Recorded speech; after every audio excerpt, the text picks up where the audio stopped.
निकाल लीजिए गाथा अपनी 345 से 348 चलिए, पेज नंबर 7 है 784 784 हिंदी की गाथाओं का पाठ करेंगे।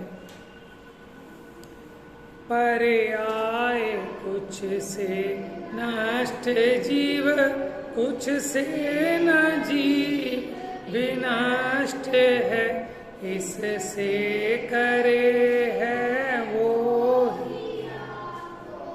अन्य नहीं एकांत है। परे आए कुछ से नष्ट जीव, कुछ से न जीव विनष्ट है, यों जीव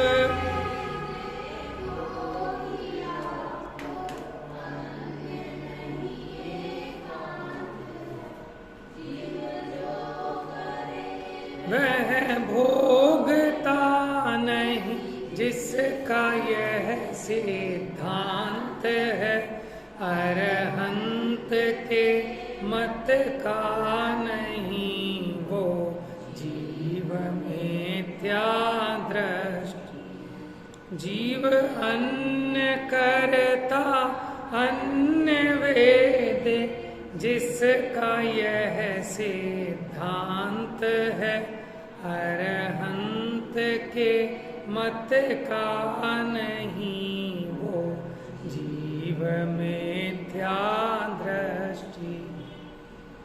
माने भरे बाहर से वेश में, भाषा में ऐसा लगे कि जैन मत का है, लेकिन अगर कोई ऐसा मानता है कि जीव करने वाला अन्य और उसको भोगने वाला अन्य, ऐसा जो जीव को सर्वथा क्षणिक मानता है, वो अरहंत के मत का नहीं। बेटा तू आगे बैठ, दिखता ही नहीं, ग्रंथ यहां से ले ले और है। तो कल थोड़ी सी इस संबंध में द्रव्य और पर्याय की चर्चा की थी, क्योंकि हम कहते हैं ना कि पर्याय नष्ट होती है, जबकि यहाँ लिखा कि जीव किसी पर्याय से नष्ट होता है और किसी पर्याय से नष्ट नहीं होता। तो इसको हमने थोड़ा उदाहरणों से देखा था, है? जैसे हम कहते हैं कड़ा पलटा, तो ये भाषा पूरी तरह ठीक नहीं है, क्योंकि कड़ा नहीं पलटा, सोना पलटा है। वो सोना जो कड़े रूप था वो पलटकर अब हार रूप हो गया, कुंडल रूप हो गया, सोना पलटा। देखो पलटना उसी का कह सकते हैं कि जो पहली अवस्था में भी व्याप्त था और अगली अवस्था में भी व्याप्त हो, ठीक है ना। अब कड़ा पहली अवस्था में तो था, लेकिन अब दूसरी अवस्था में नहीं है, तो फिर कड़े को ये नहीं कह सकते कि कड़ा पलट गया, क्योंकि जो पलटा पलट कर भी वो रहना चाहिए, लेकिन कड़ा तो है नहीं, ठीक है ना। जैसे हमने बालक का उदाहरण दिया था कि देखो ये पप्पू कितना बदल गया, ये तो बिल्कुल ही बदल गया, ये तो बिल्कुल चेंज हो गया। ऐसा आप कब कह सकते हो कि जब वो आज भी वही का वही हो। अगर वही का वही नहीं हो, तो माने राम की जगह श्याम आ गया हो, तो क्या उसको कहते हैं अरे भाई तुम तो राम थे, तुम श्याम बन गए, तुम तो पूरे पलट गए? ऐसा कोई कह सकता है? ऐसा तभी कह सकते हैं कि जब हमें किसी पर्यायों से उसमें नित्यता दिखाई दे और किन्हीं पर्यायों से अनित्यता दिखाई दे। तो इसलिए उत्पाद व द्रव्य ये तीनों एक साथ ही बनते हैं एक समय में। उत्पाद व्यय के बिना द्रव्य नहीं हो सकता और द्रव्य के बिना उत्पाद व्यय भी नहीं हो सकते। अगर वस्तु स्थिर ना हो तो उसमें पलटन भी नहीं हो सकती, और पलटन ना हो तो वस्तु नित्य भी नहीं बनी रहेगी, वस्तु में कोई प्रयोजनभूत कार्य भी नहीं होगा।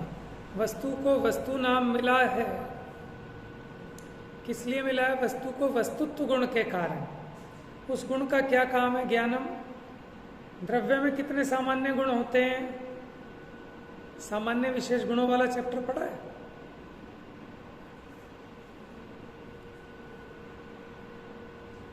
देखो किसी भी वस्तु में अनंत गुण होते हैं, उनमें अनंत तो सामान्य होते हैं और कुछ विशेष होते हैं।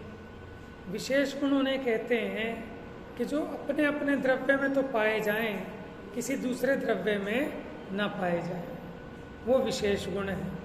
साधारण गुण, सामान्य गुण जो सभी द्रव्यों में पाए जाएं, जैसे अस्तित्व, वस्तुत्व, प्रमेयत्व, आगुरु लघुत्व है, ये 6 तो गिनाए हैं। कौन सा रह गया? प्रदेशत्व। उसके आगे और भी हैं, नित्यत्व, ठीक है। हाँ 6 तो गिनने को तो अनंत है, ठीक है। नित्यत्व,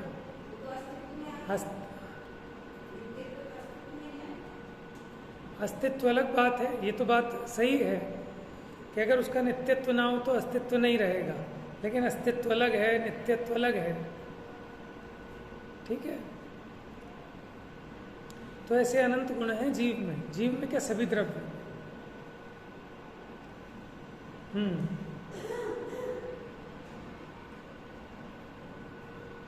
तो यानी द्रव्य और पर्याय वस्तु को समझने के लिए हम ये भेद खड़ा करते हैं। वस्तु अपनी किसी न किसी दशा में ही उपलब्ध होती है, दशा कहो या पर्याय कहो। तो वस्तु की प्राप्ति किसी न किसी पर्याय में ही होगी, और द्रव्य के पलटने को ही पर्याय कहते हैं। क्या कहा? द्रव्य के पलटने को ही पर्याय कहते हैं। तो क्या द्रव्य पलटता है? कि हाँ पलटता है, लेकिन ऐसे नहीं पलटता कि जीव पलटकर अजीव हो जाए। लेकिन जीव अपने जो क्रम नियमित परिणाम है, ठीक है, अपने क्रम नियमित परिणामों से उत्पन्न होता हुआ जीव ही रहता है। परिणमित तो होता है लेकिन अपनी मर्यादा में रहकर, और ये परिणमन ही उसके जीवन का कारण है। उसका भी लक्षण कल बताया था कि जो काल द्रव्य है वो अनादि अनंत है, और उसकी सबसे छोटी यूनिट, उसको मापने की इकाई क्या है? काल द्रव्य को समय, काल को मापने की इकाई है समय। ध्यान से बेटा, काल यानी टाइम। तो टाइम का सबसे छोटे से छोटा अंश, ठीक है, प्रवाह क्रम का सूक्ष्म अंश, उसको कहते हैं समय, ठीक है। और सभी द्रव्य निरंतर परिणमनशील हैं, तो उसके जो परिणमन है उसको वो काल का जो समय है, समय के सापेक्ष पकड़ते हैं। तो इसलिए वो पर्याय, वो भी एक समय की कही जाती है। लेकिन अगर स्थूलपने देखें तो ये पर्याय भी हैं आपके असमान जाति आदि पर्याय, जैसे मनुष्य पर्याय, ये तो 60 वर्ष की है, ये 80 वर्ष की है, 70 वर्ष की है। लेकिन वहाँ द्रव्य गुण पर्याय के प्रकरण में समय की सापेक्षता से, कि इस समय द्रव्य मौजूद है कि नहीं, कि है, अब इस समय है कि नहीं, कि है, इस समय है कि नहीं है, तो उसी को उसका परिणमन अथवा पर्याय कहते हैं। उदाहरण दिया था, मंडे चला गया, ट्यूसडे आया, तो मैं मंडे को था तो मुझे भी तो ट्यूसडे में आना पड़ा। अगर मैं ट्यूसडे में नहीं आता, मंडे का मंडे में रह जाता, तो ट्यूसडे में इस आत्मा की नास्ती हो जाती, इसका अभाव हो जाता। तो जो टाइम पलटता है, काल का प्रवाह निरंतर बह रहा है, और उसमें सभी द्रव्य निरंतर गतिमान हैं। वो भी समय बीत रहा है, वो समय के साथ साथ वो भी आगे आगे परिणमनशील है। इसलिए वस्तुएं परिणमनशील हैं। परिणमनशील होने पर भी ऐसी परिणमनशील नहीं है कि जीव अजीव रूप परिणमित हो जाए। इसलिए कहते हैं कि पलटता नहीं, लेकिन जीव अपने में जो उसके गुण धर्म शक्तियां हैं उनमें ही निरंतर, ठीक है, प्रवाह को प्राप्त रहता है, इसलिए कहते हैं पलटता है। अब मेरा आपसे प्रश्न है, जो सोने का कड़ा था उसको तोड़कर हमने कुंडल बनवाया, तो सोना पलटा कि नहीं पलटा?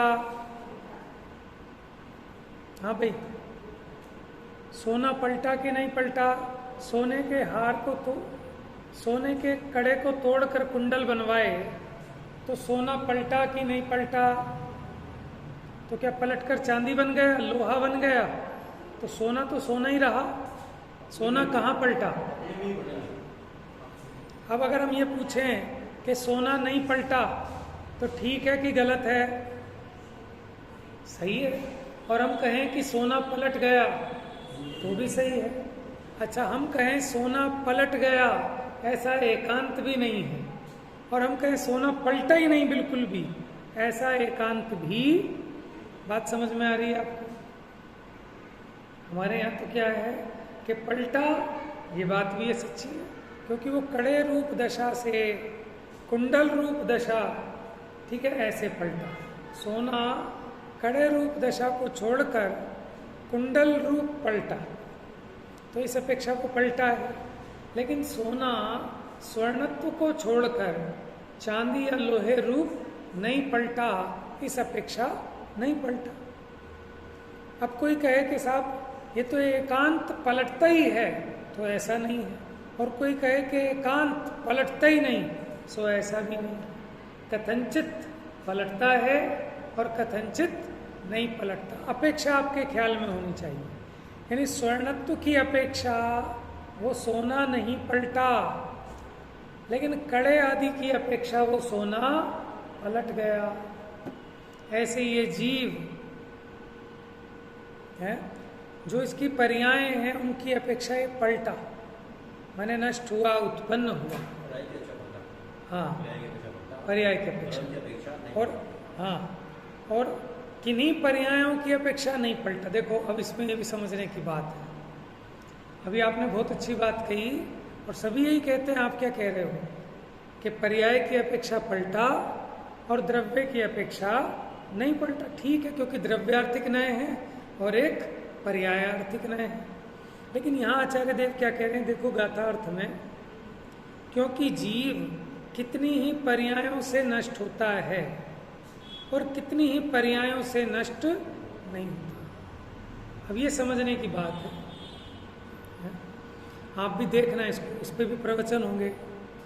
आप लाए थे ना समय सार देखना, तो आप देखना इसमें क्या महाराज जी ने क्या अर्थ किया कि वो पर्याय की अपेक्षा नष्ट होता है। ये तो बात सबको समझ में आती है, लेकिन ऐसी कौन सी पर्याय हैं कि जिनकी अपेक्षा नष्ट नहीं होता है? देखो, कल मैंने थोड़ा सा कोशिश की थी। पर्याय दो तरह की, कौन कौन सी याद है यहाँ से किसी को?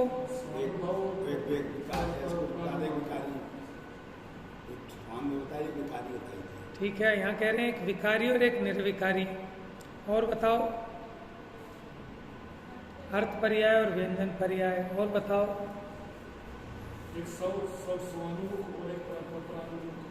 एक स्वसन्मुख, एक परानुमुख। और बताओ पर्याय। देखो, नए नए भेद निकल के आ रहे हैं। हमने कल एक बताया था सहभावी पर्याय और क्रमभावी। सहभावी और क्रमभावी। नहीं, हमने एक कपड़े के थान का उदाहरण दिया था। कपड़े का रोल होता है, अब उसको खोला, कपड़ा खींच रहे हैं, तो जो खींच रहे हैं वो तो उत्पन्न और नष्ट हो रहा है ना, आ रहा और जा रहा है क्रम से, एक के बाद एक, एक के बाद एक। ये तो क्रम भावी हो गया। लेकिन जो उसकी चौड़ाई है, पना है, उसका पना तो उतने का उतना ही, वो हो गया सहभावी। ठीक है, तो आत्मा में अनंत गुण है, वो सारे एक साथ है ना, एक समय में, और सबके सब एक साथ एक समय में परिणमित हो रहे हैं एक साथ, इसलिए वो सहभावी है। माने उन अनंत गुणों की एक साथ पर्याय हो रही, अभी भी, अगले समय भी, अगले समय भी, अगले समय भी। ये हो गया उसका सहभावी पर्याय। ठीक है, और एक एक गुण की अपेक्षा देखें, जो उसकी लंबाई है, प्रवाह क्रम की अपेक्षा देखें, तो पर्याय एक के बाद एक, एक के बाद एक, एक के बाद एक होती है। ठीक है, तो वो क्रम भावी पर्याय हो गई। तो क्रम भावी पर्यायों की अपेक्षा वो द्रव्य उत्पन्न और नष्ट होता है। ठीक है, इसको इधर ही भेज दो, इधर बेटे जरा सामने। क्रम भावी पर्यायों की अपेक्षा वो उत्पन्न और नष्ट होता है, लेकिन सहभावी पर्यायों की अपेक्षा, बेटा बीच में इधर, बीच में इधर, ना उत्पन्न होता और ना नष्ट होता।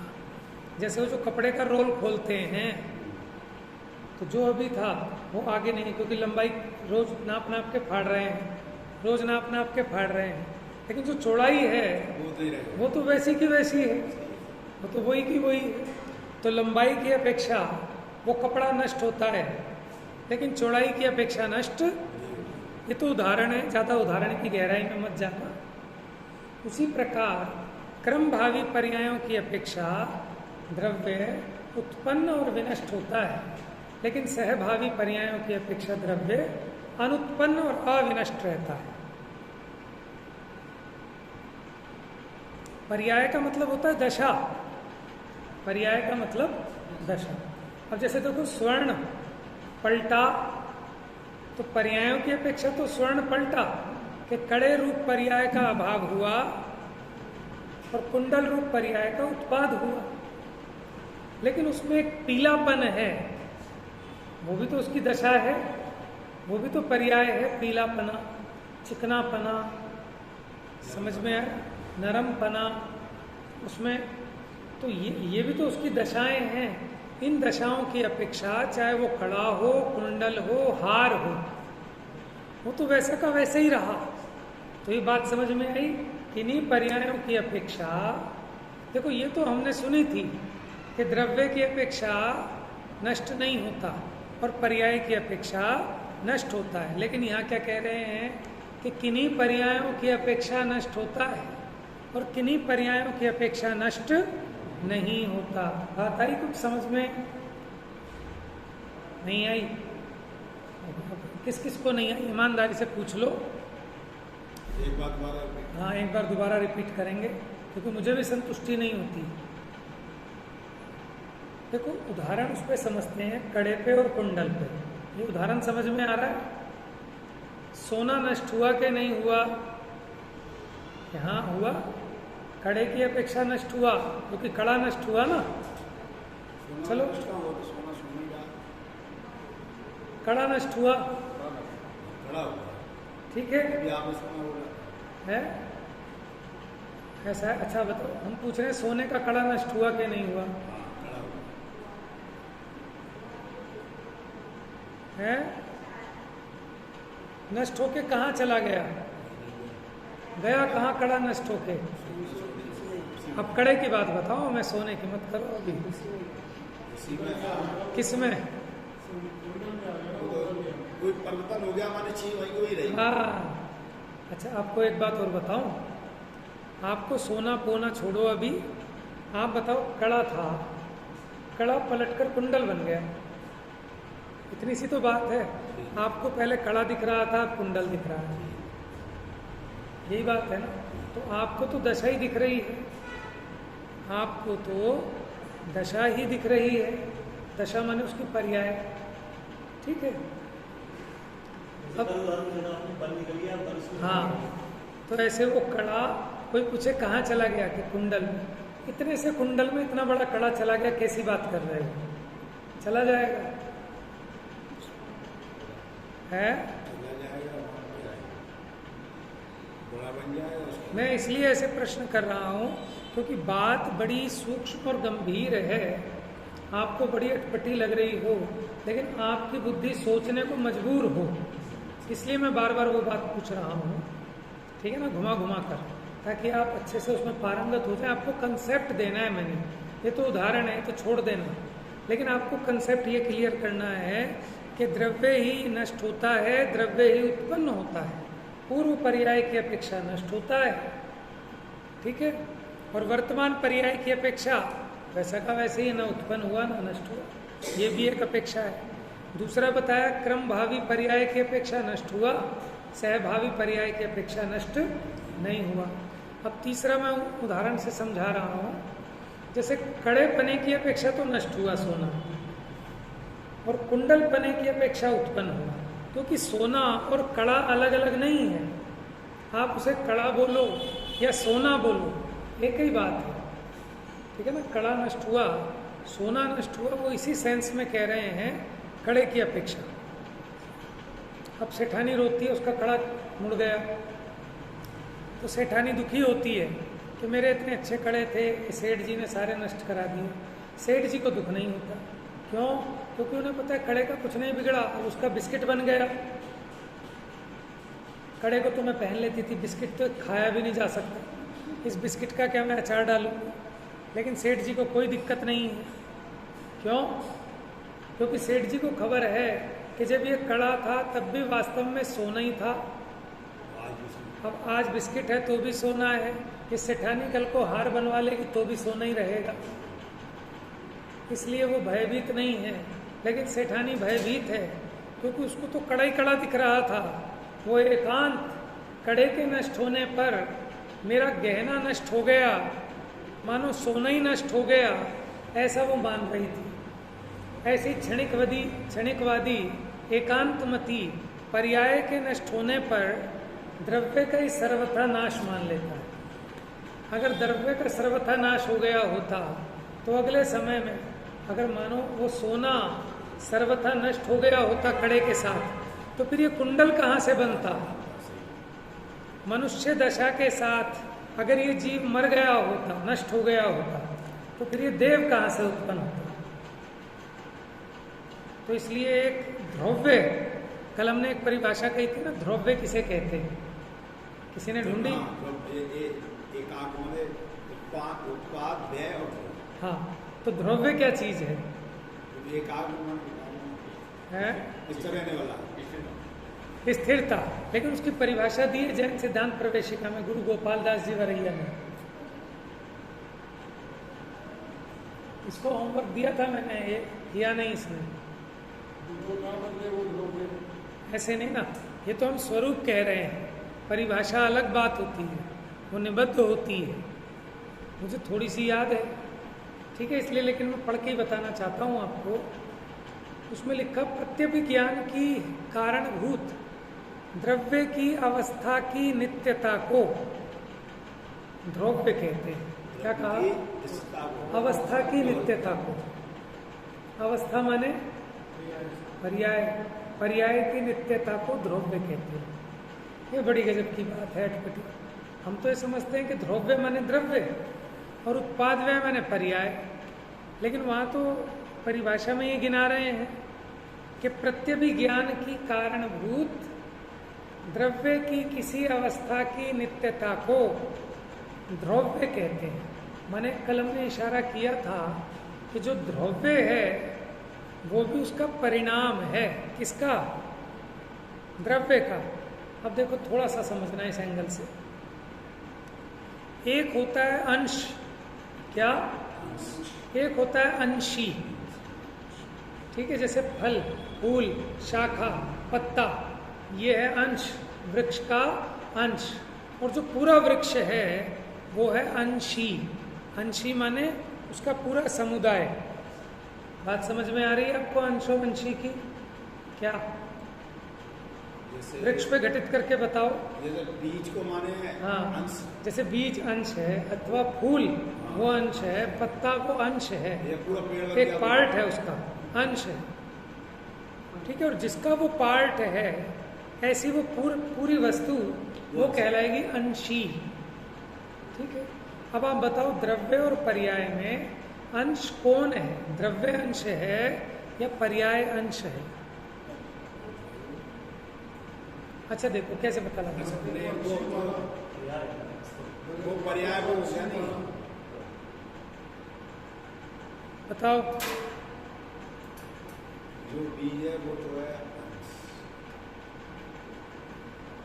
नहीं, खाली बीज ही क्यों भाई? आप पूरा वृक्ष है, उस वृक्ष में आपने पत्ते को टच किया, पत्ता, ठीक है, वो पूरा वृक्ष तो नहीं है लेकिन वृक्ष का अंश है। क्यों है वृक्ष का अंश? क्योंकि उसमें भी वृक्षत्व है। क्या है? उसमें भी वृक्षत्व है। कैसे? कैसे कहते हो? देखो हमने पूछा भैया वृक्ष दिखाओ, आपने कहा लो भैया ये रहा वृक्ष। ये कहाँ है? ये रहा, कि ये तो तना है, वृक्ष थोड़ा ही है। क्या अच्छा ये रहा, ये तो पत्ता है। क्या अच्छा ये रहा, ये तो फल है। अच्छा ये रहा, ये तो फूल है। ये रहा, ये तो टहनी है। तो फिर वृक्ष कहाँ है ये बताओ? सोचो, जवाब मत दो, आप सोचो। है सारे ही वृक्ष है। अच्छा हम एक पत्ता लाया आपके पास, क्या ये वृक्ष है? समझ में आया? एक अकेला पत्ता वो पूरा वृक्ष नहीं है। हमने एक बच्चे से पूछा कि बेटा क्या नाम है? चलो इसी से पूछते, क्या नाम है भाई? ज्ञानम। ज्ञानम। अब बताओ कहाँ है ज्ञानम? ठीक है, हमने पूछा यहाँ है ज्ञानम, ये तो नाक है। यहाँ है ज्ञानम, ये तो आँख है। यहाँ है ज्ञानम, ये तो कान है। ये तो गाल है, ये तो हाथ है, ये तो पैर है, ये तो सर है। कहाँ है फिर ज्ञानम? समझ में आया? बात समझ में आ रही है? इनके बिना भी नहीं। उदाहरण समझना अभी आपको, वो तो आत्मा है, इसके बिना भी नहीं। लेकिन एक अंश मात्र को पूरी वस्तु भी नहीं माना जा सकता। तो जो सब में व्याप्त हो उसे कहते हैं अंशी। क्या? कि जो सब में व्याप्त, जैसे वृक्ष के पत्ते में, बीज में, टहनी में, तने में, फल में, फूल में, वो वृक्षत्व व्याप्त है। तो वृक्ष हो गया अंशी। ठीक है, और जिन जिन में व्याप्त हैं, जो उसके अंश हैं, वो उसके अंश कहलाएंगे। पत्ता, फल, फूल, ये अंश है। जैसे आँख, नाक, कान, हाथ, पैर, सर, ये अंश हैं। और पूरी जो बॉडी है वो अंशी है। पूरा वृक्ष तो हो गया अंशी, हाँ अंशी यानी द्रव्य। ठीक है, वो उसकी पर्याय अंश भेद को। हाँ हाँ, देखो उसको ऐसे घटाएंगे। ये मनुष्यपना था 60 साल का, देवपना मिला 2 सागर का। ठीक है, 2 सागर की आयु मिली देव में, मनुष्य में मिली 60 साल की आयु। तो ये जो देव है और मनुष्य है, ठीक है, मनुष्यपना है तब भी वहाँ जीव है, जब देवपना है वहाँ भी जीव है। तो जो मनुष्यपने में भी है और जो देवपने में भी है, जो नारकपने में भी है, इन सब अवस्थाओं में व्याप्त है, वो जीव है। वो हो गया द्रव्य यानी अंशी। ठीक है, और मनुष्यपना, देवपना, नारकपना, तिर्यंशपना, ये हो गए उसकी पर्याय यानी अंश। बात समझ में आ रही है? यानी जो भेद है वो अंश है, और जिसका वो भेद है ऐसा वो अंशी है। आ रही है बात समझ में? कुछ कुछ, क्योंकि ये न्याय का प्रकरण है। थोड़ा सा इशारे मात्र में मतलब आपको ये बात समझ में आ जाए कि द्रव्य और पर्याय अलग अलग नहीं है। अब आप वृक्ष ढूंढने जाओ कि साहब ये वृक्ष कहाँ है? तो टहनी है, पत्ते, इसके बिना वृक्ष नहीं मिलेगा। उसी प्रकार आपको ये तो मनुष्य है, ये तो तिर्यंश है, इसके बिना आपको जीव नहीं मिलेगा। है? आपको देखो मिलेगा ना ये अरहंत भगवान, तो वो भी तो पर्याय है। सिद्ध भगवान, वो भी पर्याय। समझ में? उसके बिना आपको जीव मिलने वाला, क्योंकि द्रव्य और पर्याय कोई अलग अलग चीज नहीं है। द्रव्य का वर्तमान, द्रव्य की अवस्था, द्रव्य की दशा, उसी को कहते हैं पर्याय। ठीक है, तो बहुत चर्चा हो गई, ज़्यादा कठिन भी नहीं चलनी चाहिए, सर भारी हो जाएगा। अब आगे देखते हैं इसमें। तो अब मेरे को जितना आता था, जितनी मेरी सामर्थ्य थी, उतना मैंने कोशिश की कि हम इसको इस प्रकार भी घटित कर दें कि किन पर्यायों की अपेक्षा नष्ट होता है और किन पर्यायों की अपेक्षा नष्ट नहीं होता। इसको एक बार सोने के उदाहरण पे और देख लो। जैसे सोना कड़े पर्याय की अपेक्षा तो नष्ट हुआ और कुंडल पर्याय की अपेक्षा उत्पन्न हुआ।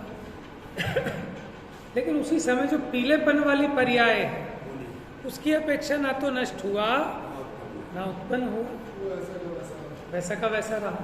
ऐसे जीवत्व पने की अपेक्षा जो उसका एक सामान्य जानना है उसकी अपेक्षा वो ना नष्ट हुआ ना उत्पन्न हुआ।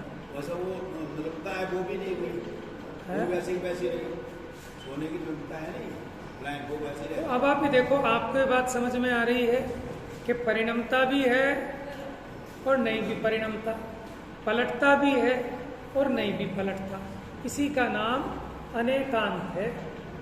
ठीक है ना? ऐसे ही नहीं, एक तो अज्ञानता में कहे कि ऐसा भी है और ऐसा भी है और सोचे कि अनेकांत हो गया। आपको उसकी भाव भासना होनी चाहिए, आपको उसकी अपेक्षा पता होनी चाहिए कि कैसे आत्मा नष्ट होता है और कैसे आत्मा नष्ट नहीं होता। कल पूछूंगा मैं इस प्रश्न को ध्यान से। अब मैं उदाहरण से समझा देता हूं एक बार कि जैसे मनुष्य मरा, क्या मनुष्य मरा और मरकर बन गया देव, ठीक है? तो जीव नष्ट हुआ कि नहीं हुआ? ऐसा नहीं है, ऐसा एकांत नहीं है कि नहीं हुआ। हाँ, मनुष्य पने की अपेक्षा जीव का ही नाश हुआ और देव पने की अपेक्षा वो जीव उत्पन्न हुआ, क्योंकि देव पना कहीं कोई अलग नहीं है। और आपको याद हो भी कल परसों ये बात आई थी लास्ट में कि जो प्राण है वो जीव से सर्वथा अलग नहीं है। प्राण माने ये 5 इंद्रियां, मन वचन काया, आयु और श्वासोच्छ्वास, अगर ये जीव से सर्वथा भिन्न हो तो प्राणों का घात करने पर भी हिंसा नहीं होनी चाहिए। और अगर ये सर्वथा एक हो तो जीव जैसे अजर अमर है, ये प्राण भी अजर अमर रहने चाहिए। ठीक है ना? तो इसलिए स्यादवाद में सारे मिथ्या मान्यताओं का निराकरण हो जाता है। तो चलिए अब देखते हैं, क्योंकि जीव कितनी ही पर्यायों से नष्ट होता है और कितनी ही पर्यायों से नष्ट नहीं होता।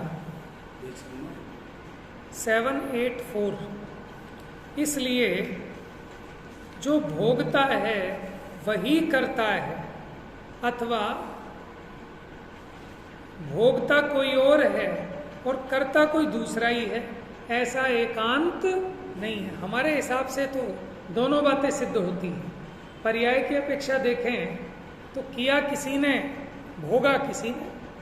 मनुष्य ने यहाँ पाप किए और नारकी ने वो पापों का फल भोगा। इस अपेक्षा किया किसी ने और भोगा किसी ने। और दूसरी अपेक्षा देखो कि वही जीव था जिस जीव ने यहाँ मनुष्य पर्याय में पाप किए, उसी जीव ने नरक में जाकर भोगे। तो इस अपेक्षा जिसने किया उसी ने भोगा, तो ऐसा एकांत नहीं है। चलिए अगली, क्योंकि जीव कितनी ही पर्यायों से नष्ट होता है और कितनी ही पर्यायों से नष्ट नहीं होता, इसलिए जो करता है वही भोगता है या दूसरा ही भोगता है, ऐसा एकांत नहीं है। अनेकांत में तो स्वीकार है। जो करता है वह नहीं भोगता, ऐसा जिसका सिद्धांत है वह जीव मिथ्या दृष्टि है, अनारत है, माने अरहत के मत से बाहर है।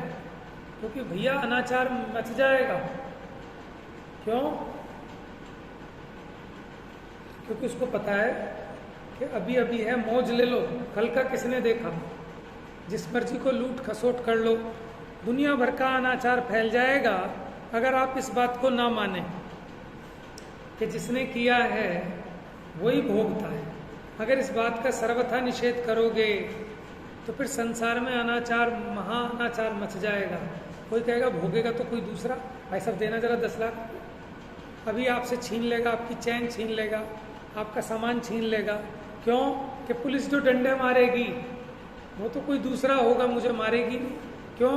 क्योंकि हमारे मत में तो वस्तु क्षणिक है कि एक समय की अभी है, अगले समय नहीं है। तो इस समय पाप करेगा कोई और पाप का फल भोगे कोई और। तो ऐसा जो मानता है वो मिथ्या दृष्टि है। दूसरा करता है और दूसरा भोगता है, ऐसा जिसका सिद्धांत है वह जीव मिथ्या दृष्टि अजैन जानना चाहिए। लौकिक में भी कहते हैं जो करेगा कोई और भरेगा क्या, जो बोएगा वही पाएगा, और जैसा करेगा वैसा भरेगा। तो ऐसा कैसे कह रहे हो आप? इससे पता चलता है कि वस्तु का नाश नहीं होता। जिसने यहाँ गलती की थी, इस भव में ना सही पर भव में मिलता है, अपनी अपनी करनी का फल सबको मिलता है ना। अब ये मानोगे तभी तो कुछ पापों से बचोगे, डरोगे, और जो ये मानने को ही तैयार नहीं। तो अभी देखो जो जैन धर्म में उत्पन्न हो गए उनके तो महाभाग्य हैं कि उनको इतना पैदा होते से ही घुट्टी में मिल गया कि कर्म सिद्धांत, कि भैया जैसा कर्म करोगे वैसा फल मिलेगा। लेकिन जो जैन धर्म से बाहर हैं उनको ये बात समझ में ही नहीं आती। वो सोचते हैं कौन देखने वाला है, ये जिंदगी 4 दिन की है, खाओ पियो मौज करो, लूट कर लो, खसोट कर लो, किसी का पैसा छीन लो, कौन देख रहा है आगे। फिर माने किसी ने किसी से पैसा लिया 10 लाख रुपए और नहीं लौटाया, उसे पता था मैं मरने वाला ही हूँ 2, 4, 6 दिन में, और मर गया तो खत्म हिसाब। तो उसको ये नहीं पता हिसाब खत्म नहीं, अगले भाव में बैल बनना पड़ेगा और बैल बन के उसका कर्जा उतारेगा। हाँ, इसको पता नहीं इस बात का। ये जो बैल की पर्याय मिलती है, जिंदगी भर बोझा ढोते हैं, और क्या दिहाड़ी मिलती है इन्हें। हाँ, तो बंधुआ मजदूर है, कर्जा उतार रहे हैं पिछले जन्म का, इसलिए किसी का 1 रुपया भी, ठीक है, कर्जा मत रखना, अगले जन्म में बैल बन के उतारना पड़ेगा। एक कहानी सुनी होगी ना आपने कि 2 बैल आपस में बात कर रहे थे, है? और उसकी ये बात किसी व्यक्ति ने सुन ली तो उसका मन पलट गया उनकी चर्चा सुन के, तत्व चर्चा, कि भैया पिछले जन्म में ऐसे ऐसे इसके मैंने इतने पैसे लौटाए नहीं थे और अब बैल बन के कर्जा चुका रहा हूँ। तो उसके यहाँ जो मुनीम था, जो उसके पैसे दबन कर रहा था, गड़बड़ कर रहा था खातों में, और उसकी मति सुधर गई। उसने कहा भैया मुझे बैल नहीं बनना, अभी उतार लो, वो बढ़िया है। तो अभी जीव को पता ही नहीं है, इसको लगता है कौन देख रहा है, इसको पता चल रहा है? हाँ, खींच लो। तो यहाँ अन्याय नहीं है, आपको अपनी किस्मत से अधिक नहीं मिल रहा, लेकिन आपने अपने भाव खराब किए तो बिना मतलब पाप बांधा। देखो आपके पास जो पैसा आपकी किस्मत में लिखा है वो आएगा ही आएगा, लेकिन आपको इसका भरोसा नहीं है, तो जीव अपने परिणाम खराब करता है, बेईमानी करे, चोरी करे, ठगे, पैसा तो फिर भी उतना ही आना है, किस्मत से ज़्यादा तो आ ही नहीं सकता ना।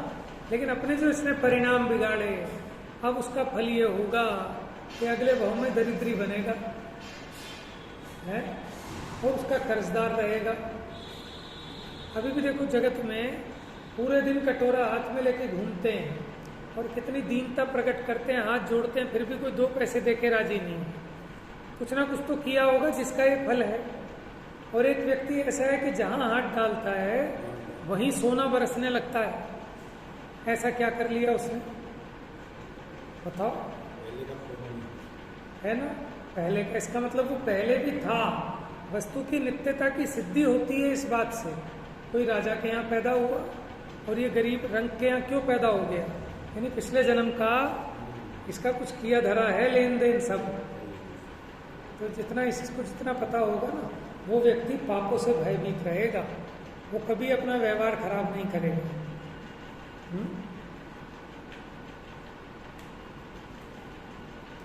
बाकी चर्चा इसकी कल लेंगे, अब टीका प्रारंभ होगी, वो कल से प्रारंभ करेंगे। मिथ्यातम नाश वे को ज्ञान के प्रकाश वे को, छह द्रव्य जान